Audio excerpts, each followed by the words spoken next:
The executioner's hands trembled as he lifted the ladle, not from fear of the molten metal that glowed like captured sunlight in the crucible before him, not from the suffocating heat that turned the stone chamber into a furnace.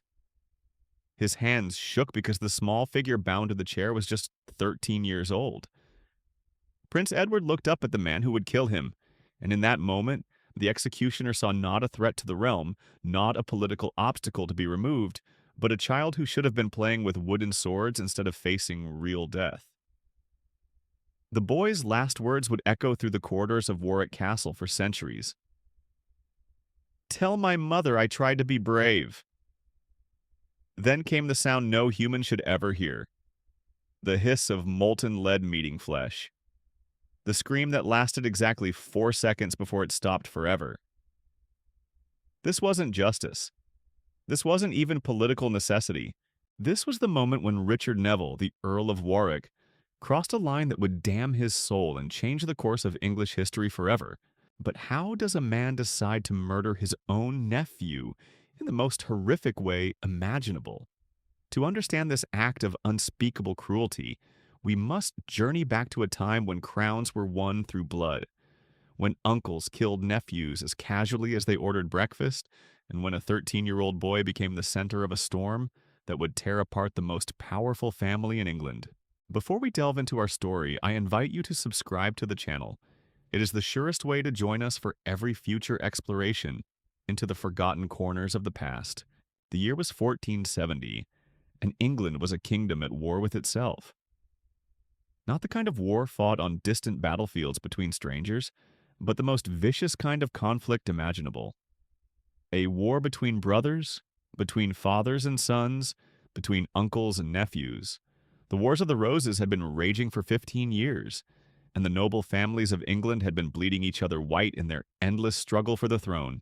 At the center of this carnage stood Richard Neville, the Earl of Warwick. A history would remember him as the Kingmaker, the man so powerful he could place crowns on heads and remove them just as easily. But in 1470, Warwick faced the greatest crisis of his life. The boy he had raised as a son, the nephew he had loved as his own child, had become his greatest enemy. Prince Edward Plantagenet was not supposed to die in agony. He was supposed to inherit a kingdom. Born in 1453 to King Henry VI and Queen Margaret of Anjou, Edward had entered the world as the most precious thing in medieval England, a legitimate male heir to the throne. His birth had been celebrated with bonfires and church bells, with tournaments and feasts that lasted for days. The kingdom had waited 17 years for this moment, 17 years of a childless marriage that had threatened to plunge England into a succession crisis. But Edward's birth had also been a curse disguised as a blessing, because the moment he drew his first breath, he became the most valuable and most dangerous person in England. Every crown, every title, every acre of land in the kingdom depended on who controlled this child. And control him they would, no matter the cost. The boy's early years had been shaped by forces beyond his comprehension. While other children played with toys, Edward played political chess. While other boys learned to read, Edward learned to survive. His father, King Henry VI, was a broken man, a king so mentally unstable that he sometimes forgot he ruled a kingdom. For months at a time, Henry would fall into catatonic states, staring blankly at walls while his advisors made decisions in his name. This left Edward's mother, Queen Margaret of Anjou, to fight for her son's inheritance. Margaret was not an English rose content to embroider and pray. She was a French warrior queen who had learned that in England, gentleness was weakness and weakness was death. She gathered armies, forged alliances, and shed blood to protect her son's claim to the throne. But in doing so, she made enemies of some of the most powerful men in England. Chief among these enemies was Richard Neville, Earl of Warwick. Warwick was not just any nobleman. He was the wealthiest, most influential lord in England, a man who controlled more land than some kings. His nickname, the Kingmaker, was not mere flattery. He had literally made kings, placing Edward IV on the throne after helping to depose Henry VI in 1461. But power corrupts, and absolute power corrupts absolutely. By 1470, Warwick had decided that Edward IV was no longer serving his interests. It was time to unmake the king he had made. Here's where the story takes its first dark turn. Warwick's plan was breathtaking in its audacity and chilling in its implications. He would restore Henry VI to the throne, marry his daughter Isabel to Henry's son Prince Edward, and rule England through both the king and the future king. It was a masterpiece of political manipulation that would make Warwick the power behind two thrones. But there was one problem with this brilliant plan. Prince Edward was not a chess piece to be moved around the board. He was a 17-year-old boy who had spent his entire life watching his parents fight for his inheritance. He had seen his father descend into madness and his mother wage war to protect him. He had lived in exile, been declared illegitimate, seen his supporters executed, and watched his claim to the throne become a death sentence for anyone who supported him. This boy had learned to hate, and the person he hated most was his uncle, Richard Neville. The wedding took place in December 1470 in the cathedral at Angers in France. Prince Edward, now 17, married Anne Neville, Warwick's daughter, in a ceremony that was supposed to seal the alliance between the exiled Lancastrian royal family and the Earl of Warwick. The cathedral was filled with French nobles, Lancastrian exiles, and Warwick supporters. It should have been a celebration, the union of two great houses that would restore peace to England. Instead, it was a powder keg waiting to explode. Prince Edward stood at the altar dressed in cloth of gold, looking every inch the prince he was born to be. But those who knew him could see the fury burning behind his eyes.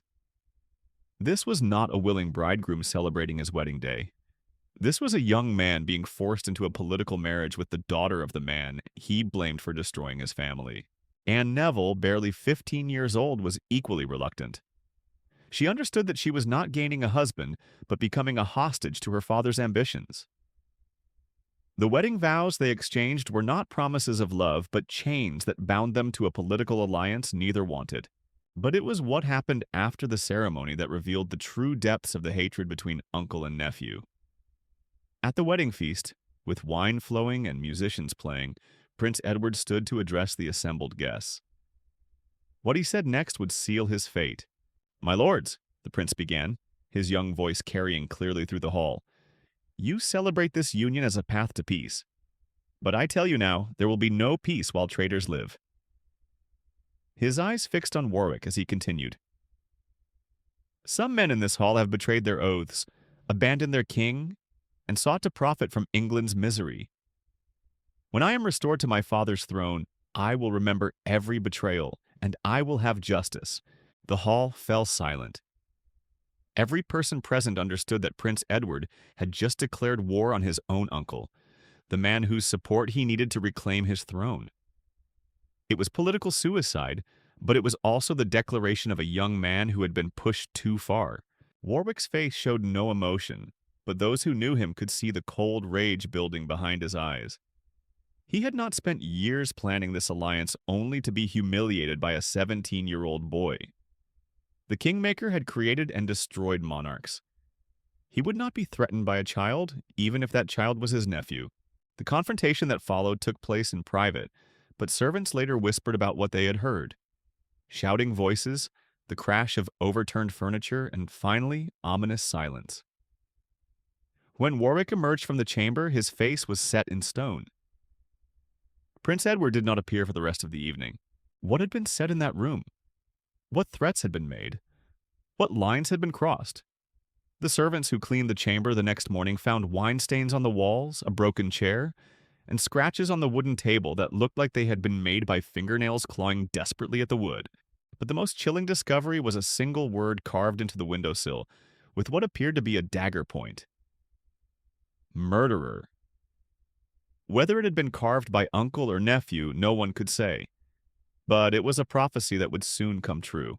The alliance between Warwick and the Lancastrian cause continued, at least on the surface.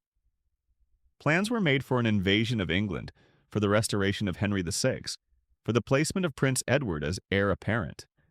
But beneath the facade of cooperation, a different kind of war was being fought. A war between a man who had grown accustomed to absolute power and a boy who refused to be controlled. Prince Edward began to assert his independence in small ways. He questioned Warwick's military strategies, challenged his political decisions, and openly courted the loyalty of Lancastrian nobles who had previously deferred to the Earl. The boy was learning to play the Game of Thrones, and he was proving to be a remarkably quick student. But Warwick was the master of this game, and he had been playing it long before Prince Edward was born. Every act of defiance by his nephew was noted, catalogued, and remembered. The Earl began to realize that his carefully crafted plan had a fatal flaw. He had assumed he could control Prince Edward the way he had controlled other young nobles. He had not counted on the boy's intelligence, his determination, or his absolute refusal to be anyone's puppet. The crisis came to a head in the spring of 1471, as the invasion force prepared to sail for England. Prince Edward, now 18 and growing into his authority as the Lancastrian heir, made a decision that would doom him. He announced that when they landed in England, he would take personal command of the Lancastrian army. This was not just a challenge to Warwick's authority, it was a direct threat to his entire plan. If Prince Edward commanded the army, Warwick would be reduced to the role of advisor, no longer the power behind the throne, but merely another nobleman, serving a king he could not control. The confrontation was inevitable, and when it came, it was final. The meeting took place in Warwick's private chambers aboard his flagship, anchored in the harbor at Honfleur. It was meant to be a final strategy session before the invasion, but everyone present knew it would be something far more dangerous. Prince Edward entered the room with the confidence of a young man who believed his royal blood made him untouchable. He was about to learn how wrong he was. "Uncle," Edward began, using the family title with deliberate emphasis, "I've been reviewing your battle plans and I find them lacking. When we land at Dartmouth, I will deploy our forces differently." Warwick looked up from the map spread across his table. His face showed nothing, but the silence that followed was pregnant with menace. The other men in the room, seasoned warriors and political survivors, suddenly found reasons to study their boots. "You will do as I command," Warwick said quietly. "As you have been doing." "No." The word dropped into the silence like a stone into still water. "I am the heir to the throne of England. These men will follow me, not you. When my father is restored, you will remember your place." What happened next would be debated by historians for centuries. Some claimed Warwick struck the boy. Others insisted it was Edward who drew steel first. But everyone agreed on what came after. The sound of Prince Edward's body hitting the cabin wall. The crash of overturned chairs. And then, most chilling of all, the Earl of Warwick's voice. Calm and measured as always. "Take him to his quarters. Post guards. The prince is unwell." Prince Edward was imprisoned on his uncle's ship for 3 days. 3 days that would stretch into eternity in the boy's mind. He was given food and water, but no visitors except for the guards who watched him in shifts. No books, no writing materials, no contact with the outside world. Just the constant creaking of the ship and the knowledge that his life now hung by the thinnest of threads. On the second day, Neville came to see him. His young wife, barely 16, had to beg her father for permission to visit her husband. What she found in that cabin broke her heart. Prince Edward sat by the small window, staring out at the gray waters of the English Channel. He looked older than his 18 years, as if the weight of his situation had aged him overnight. When he turned to face her, Anne saw something in his eyes she had never seen before. "Fear. He means to kill me," Edward said without preamble. "Your father means to kill me." Anne wanted to deny it, to offer comfort, to tell him that Warwick would never harm his own nephew. But she had grown up in her father's household. She had seen what the Earl was capable of when his plans were threatened. She had watched him destroy men who had been his friends, his allies, his family. "Perhaps if you apologized," she whispered. "If you promised to follow his commands." Edward's laugh was bitter. "Apologize? For claiming my birthright? For refusing to be his puppet?" He moved to the small table and sat heavily in the chair. "No, my dear wife. Your father has made his choice. And now I must make mine." What choice could a prisoner make? Anne wondered, but she would learn soon enough. On the third day, Warwick came himself. He entered the cabin alone, dismissing the guards with a gesture. Uncle and nephew faced each other in the cramped space, and the family resemblance was unmistakable. Both had the same strong jaw, the same intelligent eyes, the same stubborn set to their shoulders. But where Warwick's face showed the lines of experience and calculation, Edward's showed only youth and defiance. "You have had time to think," Warwick said. "I trust you have gained wisdom." "I have," Edward replied. "I've realized that you never intended to restore my father to the throne. You meant to use him as a figurehead while you ruled in his name. And when he died, you would use me the same way." Warwick's smile was thin as a blade. "An intelligent analysis. What else have you realized? That you cannot afford to let me live, not as I am. You need a puppet prince, not a real one. You need someone who will smile and nod and do exactly as you command. Someone who will never challenge your authority or question your decisions." The Earl nodded slowly. "Continue." "But I am not that person. I will never be that person. I would rather die as a prince than live as your puppet." The words hung in the air between them. Both men understood that a line had been crossed from which there could be no return. Edward had chosen death before dishonor. Warwick had been given permission to grant his nephew's wish. "So be it," the Earl said quietly. "You have chosen your path. As have you, uncle. As have you." Warwick turned to leave, then paused at the door. "For what it's worth, Edward, I am sorry it has come to this. I raised you. I taught you. I loved you as my own son." "If this is how you treat your sons," Edward replied, "I pity your daughters." The door closed with a soft click. Prince Edward was alone again, but now he knew his fate. Death was coming, and it would not be gentle. The invasion of England proceeded without him. Warwick's ships crossed the Channel, landed at Dartmouth, and began the campaign to restore Henry VI to the throne. But the Lancastrian army marched without its prince, without its symbol, without its future king. The official story was that Prince Edward was ill, too sick to travel, recovering in France under the care of physicians. The truth was far darker. Prince Edward had been taken from the ship in the dead of night, transferred to a closed carriage, and transported to a destination known only to Warwick and his most trusted men. The journey took 2 days, and when it ended, the prince found himself in a place that would become his tomb, Warwick Castle. The Earl's ancestral stronghold, the seat of his power, the fortress that had sheltered the Neville family for generations. It was here, in the very heart of his uncle's domain, that Prince Edward would spend his final days. The chamber they gave him was not a dungeon cell. It was a proper room in the castle's residential quarters, with a window, a bed, even a small fireplace. But the window was barred, the door was locked from the outside, and armed men stood guard in the corridor. It was a comfortable prison, but a prison nonetheless. For 5 days, Prince Edward lived in this strange limbo. He was fed well, allowed to bathe, even provided with books to read. A physician visited daily to check his health. It was almost as if Warwick was trying to convince himself that this was temporary, that some solution might yet be found. But on the morning of the 6th day, everything changed. The Earl of Warwick returned from his campaign in England. The invasion had failed. Henry VI had been restored to the throne, but the restoration had lasted only weeks before Edward IV's forces had crushed the Lancastrian army at the Battle of Tewkesbury. Warwick himself had barely escaped with his life, fleeing back to France with the remnants of his shattered dreams.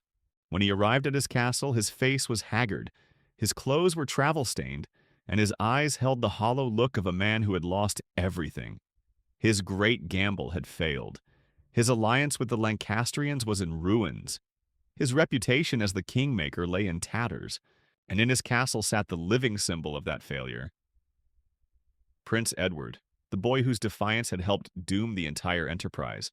The servants whispered that their lord spent hours in his private study, drinking wine and staring at the fire.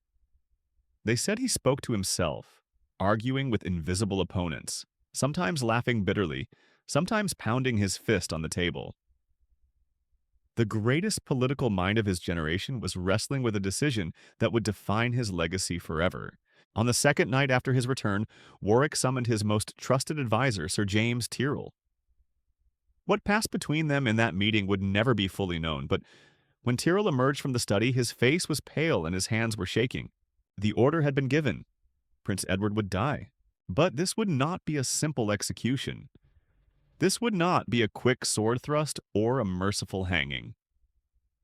Warwick had decided that if his nephew must die, the death would serve a purpose. It would be a message, a warning, a demonstration of what happened to those who defied the Earl of Warwick. The method chosen was as horrific as it was symbolic. Molten lead. The same metal used to seal documents, to mark ownership, to bind things permanently together. Prince Edward would be bound to his fate in the most literal way possible. The preparations took 2 more days. A special chamber was prepared in the castle's depths, far from prying eyes and curious ears. A furnace was built, capable of heating lead to liquid form. Restraints were installed. The instruments of death were crafted by smiths who were sworn to secrecy and then quietly eliminated to ensure their silence. On the final night, Prince Edward was brought to the chamber. He had been told nothing of what awaited him, but he was intelligent enough to understand that his time had come. As he was led down the stone steps, past guards who would not meet his eyes, he must have known that he would not be climbing those steps again. The chamber was small, windowless, lit only by the red glow of the furnace and a few flickering torches. The heat was oppressive, the air thick with the smell of molten metal and fear. In the center of the room sat a heavy wooden chair equipped with iron restraints. Prince Edward was 18 years old. He should have been leading armies, courting ladies, preparing to rule a kingdom. Instead, he was being strapped into a chair by men who had once knelt before him, men who had sworn oaths of loyalty to his family, men who were about to commit the most heinous crime imaginable. But even in that moment, facing the most terrible death, Prince Edward maintained his royal dignity. He did not beg, he did not plead, he did not promise to be the puppet his uncle wanted if only his life were spared. Instead, he looked directly at his uncle and spoke words that would haunt Warwick for the rest of his days. "When you stand before God," the prince said, his young voice steady despite his terror, "remember that you murdered your brother's son. Remember that you broke every oath of kinship and loyalty for the sake of your pride. And remember that this crime will damn not just your soul, but your entire bloodline." Warwick's face remained a mask of stone, but those who knew him well could see the slight tremor in his jaw, the way his fingers tightened around the pommel of his dagger.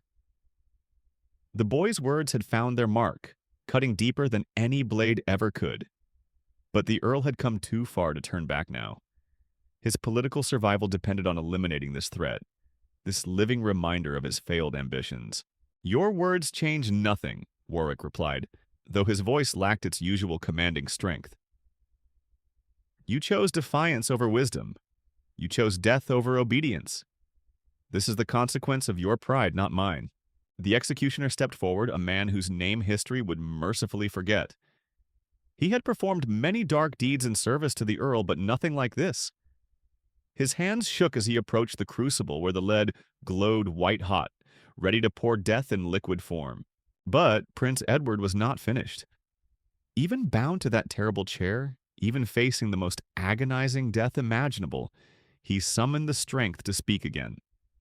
His voice carried the authority of his royal blood, the dignity of his noble birth, and the terrible power of a dying curse. "Uncle," he said, and the word dripped with contempt. "You think you are saving yourself, but you are destroying everything you ever loved. My death will not bring you peace. It will bring you nothing but nightmares and the knowledge that you are kinslayer, oathbreaker, child murderer." The prince paused, gathering his strength for his final words. "Mark me well, Richard Neville. This crime will be your undoing. Not today, not tomorrow, but it will come. Justice delayed is not justice denied." Warwick raised his hand, and the executioner lifted the ladle. The molten lead poured slowly, deliberately, as if time itself had thickened like the metal that would claim the prince's life. The sound that followed would echo through Warwick Castle for generations. The hiss of superheated metal, meeting flesh, the brief, terrible scream that ended far too quickly, and then the silence that seemed to swallow the world. Prince Edward Plantagenet was dead. The last legitimate heir of the House of Lancaster had been murdered by his own uncle in the most horrific way imaginable. But death, as it turned out, was only the beginning of his story. The immediate aftermath was chaos barely contained. The servants who had witnessed the execution were sworn to absolute secrecy under pain of death. The chamber was sealed, its very existence to be forgotten. The official story was prepared with meticulous care. Prince Edward had died of fever while recovering from illness in France. Physicians would swear to it. Documents would be forged to support it. The truth would be buried deeper than any grave.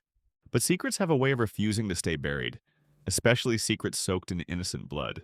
Within hours of the prince's death, strange reports began circulating through Warwick Castle. Servants claimed to hear screaming echoing through the corridors, though no living person was making the sounds.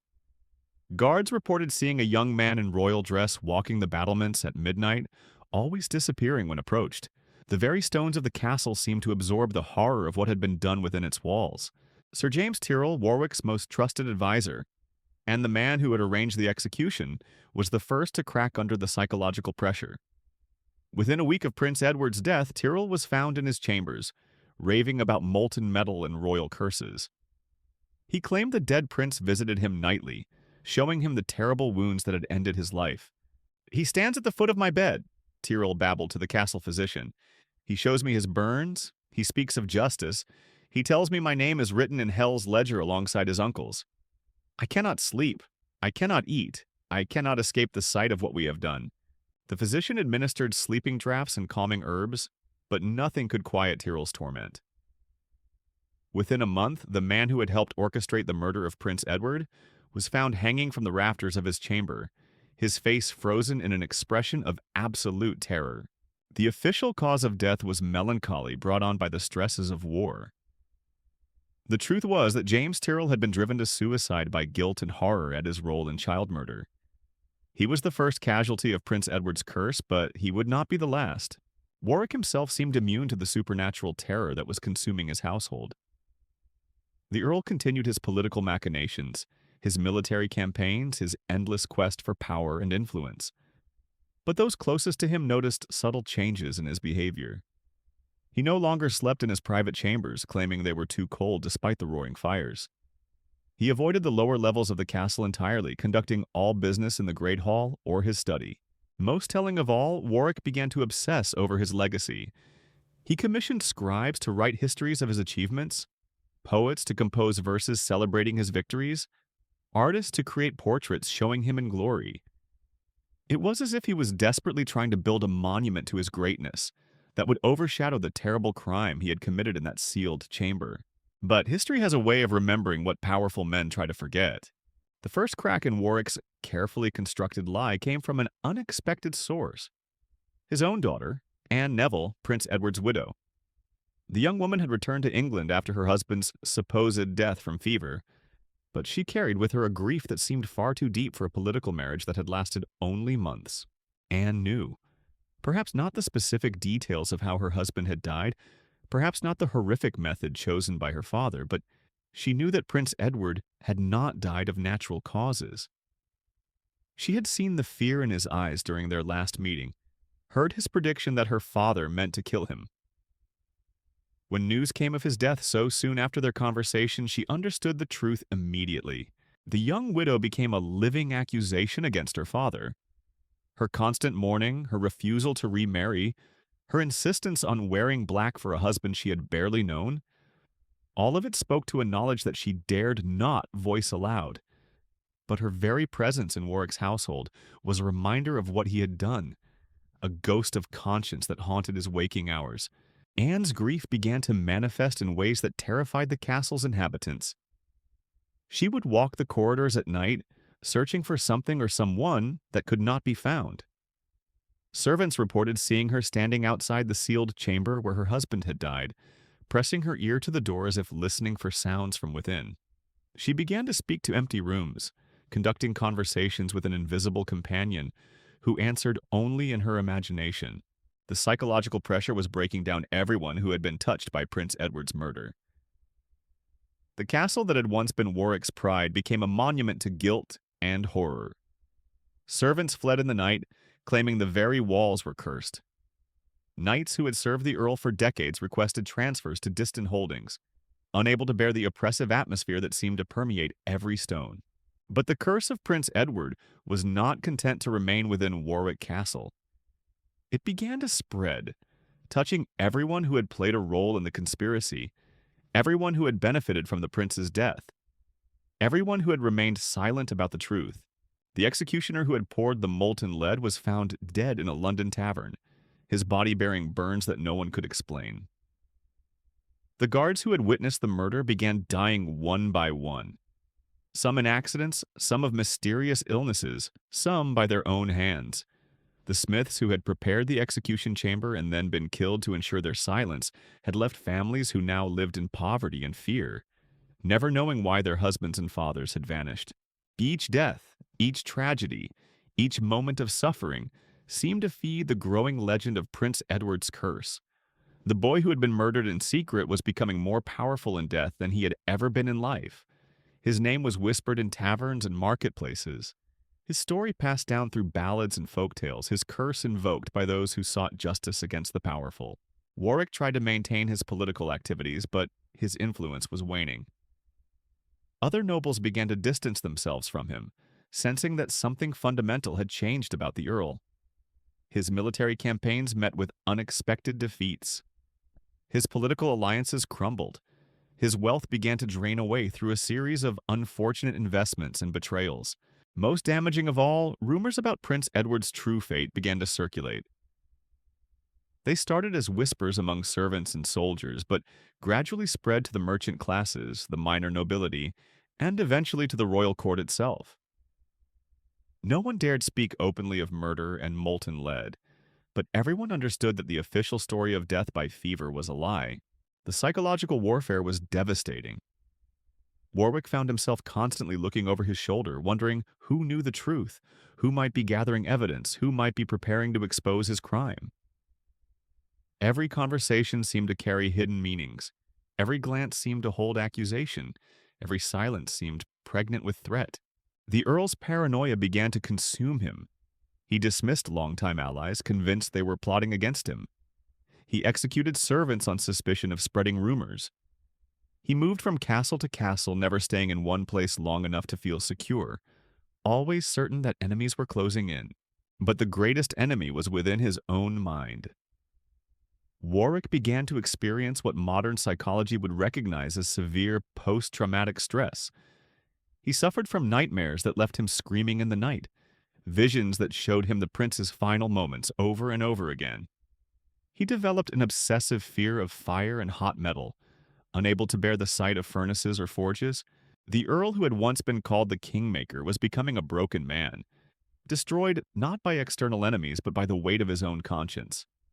The crime he had committed to save his political position was becoming the very thing that would destroy it. Yet even as his world crumbled around him, Warwick could not bring himself to confess his crime or seek absolution. His pride, the same pride that had driven him to murder his nephew, now prevented him from acknowledging what he had done. He was trapped in a hell of his own making, unable to escape the consequences of his actions, unable to find peace through repentance. The curse of Prince Edward was working exactly as the dying boy had predicted. Justice delayed was indeed not justice denied. It was simply justice taking its time, building momentum, gathering strength for the final reckoning that would come when Warwick least expected it. But before that reckoning could arrive, the curse would claim one more victim, the most innocent of all. Anne Neville, the prince's widow, had been slowly losing her grip on sanity since her husband's death. The guilt of being her father's daughter, the knowledge of his crime, the grief for a husband she had barely known but whose death had shattered her world, all of it was too much for her young mind to bear. On a cold winter night in 1472, Anne Neville was found in the sealed chamber where her husband had died. How she had gained access to the locked room remained a mystery, but there she was, kneeling beside the chair where Prince Edward had spent his final moments. In her hands she held a dagger, and on the floor around her were scattered rose petals. White roses for York, red roses for Lancaster, mixed together in death as they had never been in life. Anne had taken her own life, unable to live with the burden of her father's crime and her own involuntary complicity in it. But before she died, she had carved words into the wooden arm of that terrible chair, words that would be discovered when the chamber was finally opened, words that would confirm what everyone had long suspected, but none had dared to voice. Here died Prince Edward, murdered by his uncle for the crime of being royal. Here died honor, here died mercy, here died the hope of England. May God forgive what man cannot. The discovery of Anne's body and her final message sent shockwaves through the kingdom. The official story of Prince Edward's death from fever could no longer be maintained. Too many people knew the truth. Too much evidence had accumulated. Too many witnesses had spoken. The Earl of Warwick stood exposed as a kinslayer and child murderer, his reputation destroyed, his legacy poisoned forever. But the curse was not finished with him yet. There was still one final act to play, one last moment of reckoning that would bring the wheel of justice full circle. And when it came, it would be more terrible and more fitting than anything Warwick could have imagined in his darkest nightmares. The boy prince who had died in molten lead was about to have his revenge, and it would be served at exactly the right temperature. The end came for Richard Neville, Earl of Warwick, on a battlefield in the spring of 1771. But not the battlefield he had chosen, not fighting for the cause he believed in, not dying the honorable death of a warrior. Instead, he met his fate at the Battle of Barnet, cut down like a common soldier while fleeing from his enemies, his body trampled by horses and left to rot in the mud. But even this ignoble death was not the true fulfillment of Prince Edward's curse. The real revenge came in the manner of Warwick's discovery after the battle. When soldiers finally found his corpse among the hundreds of dead, they made a discovery that sent chills through even the most hardened veterans. The Earl's body bore burns. Not from weapons, not from the fires of battle, not from any source that could be explained by the fighting that had taken place. These were burns that seemed to come from within, as if his very flesh had been seared by some internal fire. The pattern of the burns was unmistakable to those who knew the truth about Prince Edward's death. They matched exactly the wounds that molten lead would leave on human flesh. The soldiers who found Warwick's body whispered that justice had finally been served. The man who had killed with molten metal had died bearing the marks of molten metal, though no such weapon had been used in the battle. It was as if the prince's spirit had reached across the veil of death to brand his murderer with the same agony he had endured. But the curse was not content with claiming only Warwick's life. It demanded payment from his entire bloodline, just as Prince Edward had promised in those final moments before his death. The House of Neville, once the most powerful noble family in England, began its inexorable slide into extinction. George Neville, Warwick's brother and Archbishop of York, was stripped of his titles and died in exile, his great learning and political skill counting for nothing against the stain of his family's crime. John Neville, Marquis of Montague, died beside his brother at Barnet, cut down while trying to rally troops who no longer trusted the Neville name. The family's vast estates were confiscated, their castles given to new owners, their servants scattered to the winds. Most tragic of all was the fate of Warwick's surviving daughter, Isabel Neville. She had married George, Duke of Clarence, brother to King Edward IV, in a union that should have secured her family's future. Instead, she found herself trapped in a marriage that became a living nightmare as her husband descended into paranoia and madness, convinced that everyone around him was plotting his destruction. Isabel died young. Some said of grief. Others whispered of poison. But those who had known her in her final years spoke of a woman haunted by visions of a young prince who visited her in dreams, showing her the burns that had ended his life, speaking of justice that would follow her family through generations until the debt was paid in full. The curse reached even further, touching the children of those who had served Warwick in his darkest hour. The sons of the guards who had witnessed Prince Edward's execution found themselves unable to hold positions of trust, as if some invisible stain marked them as unreliable. The families of the smiths who had prepared the death chamber lived in poverty, their skills no longer sought after, their reputations mysteriously tarnished. Even the castle itself seemed cursed, Warwick Castle, once the proud symbol of the Earl's power, became a place that no one wanted to own or inhabit. Future owners complained of strange sounds echoing through the corridors, of rooms that remained cold no matter how many fires were lit, of an oppressive atmosphere that seemed to drain the life from anyone who stayed too long within its walls. The chamber where Prince Edward had died was eventually bricked up, sealed forever behind walls of stone and mortar. But sealing a room could not seal away the memory of what had been done there. The very stones seemed to remember, and visitors to the castle often reported feeling an overwhelming sense of sadness and dread when they passed near that particular section of the building. As the years passed, the true story of Prince Edward's death became the subject of ballads and folk tales, each telling adding new details, new horrors, new warnings about the dangers of betraying family bonds. The boy who had been meant to disappear from history without a trace became one of its most memorable figures, his name spoken with reverence by those who admired his courage and with fear by those who understood the power of his curse. The official histories, written by court scribes and approved by royal censors, continued to maintain the fiction that Prince Edward had died of fever in France. But the people knew better. In taverns and marketplaces, around hearth fires and at country fairs, they told the real story of the boy prince who had died in molten lead and returned from the grave to claim justice. These stories served as more than entertainment.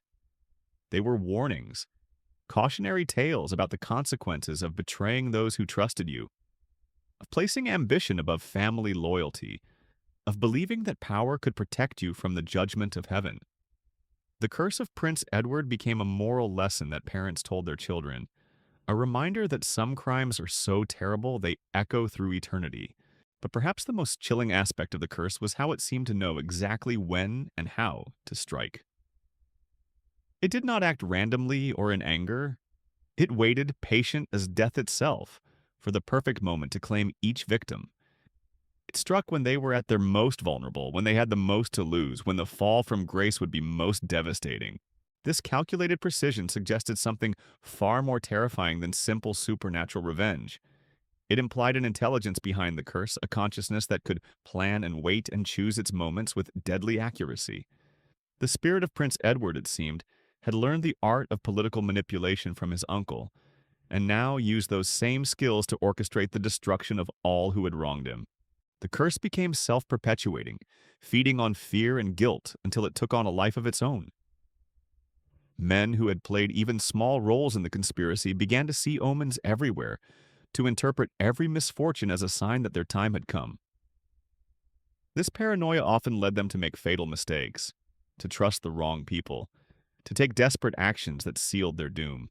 In this way, Prince Edward's curse became one of the most effective weapons in medieval England's political arsenal. Not because it was real, though many believed it was, but because the belief in it was real, and that belief had consequences as tangible as any sword or poison.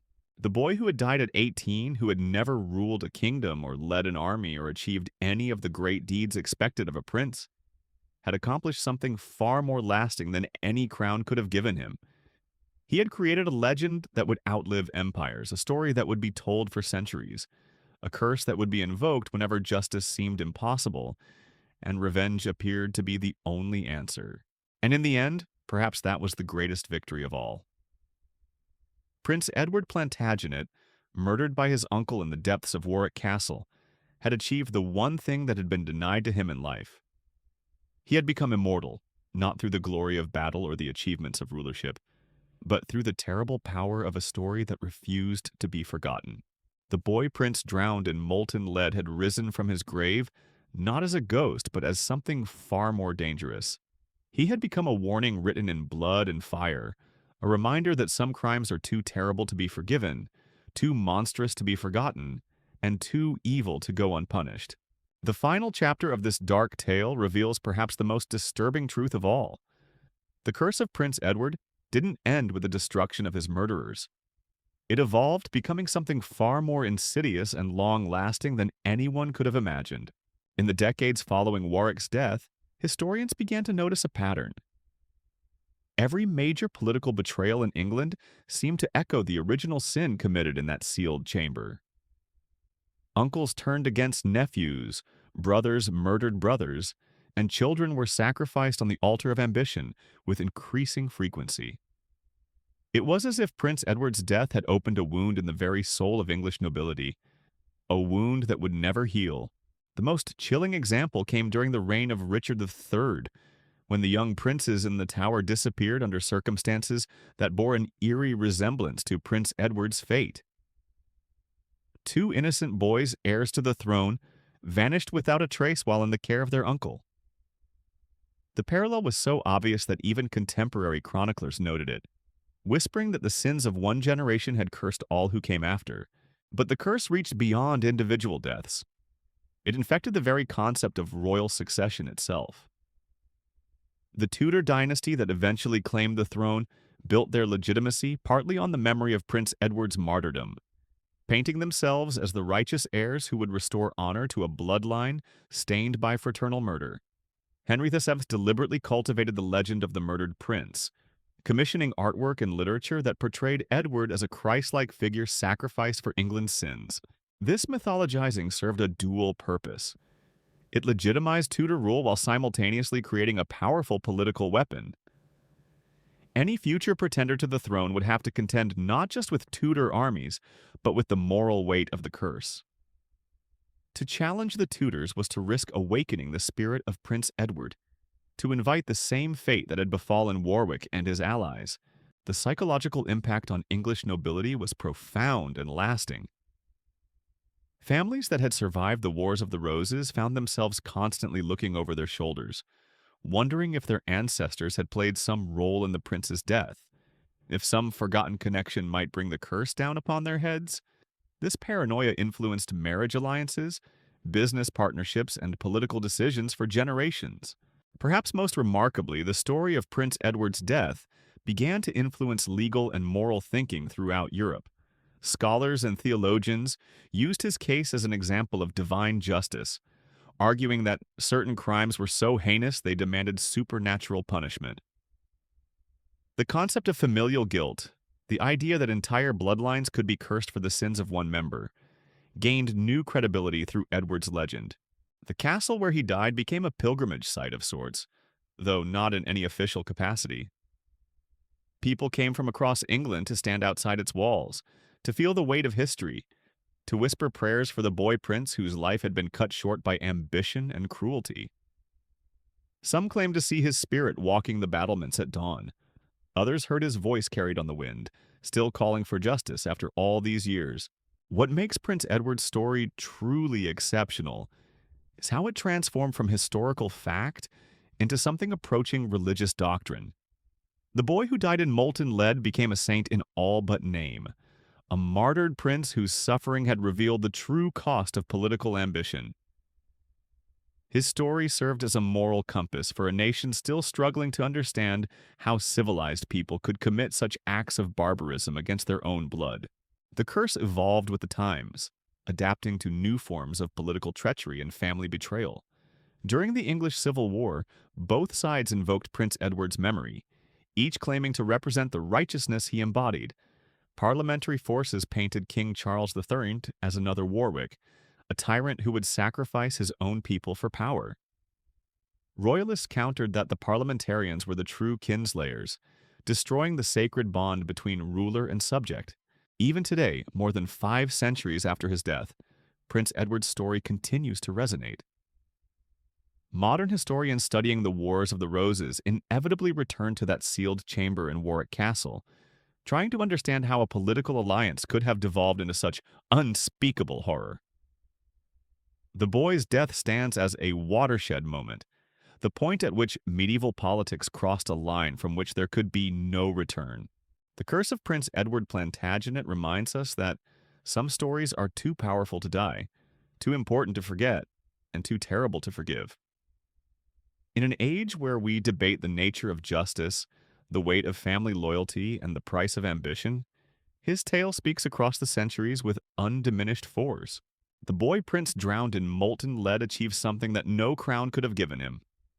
He became eternal, not through the glory of conquest or the majesty of rule, but through the simple, terrible power of a story that refuses to let us forget the cost of betraying those we claim to love.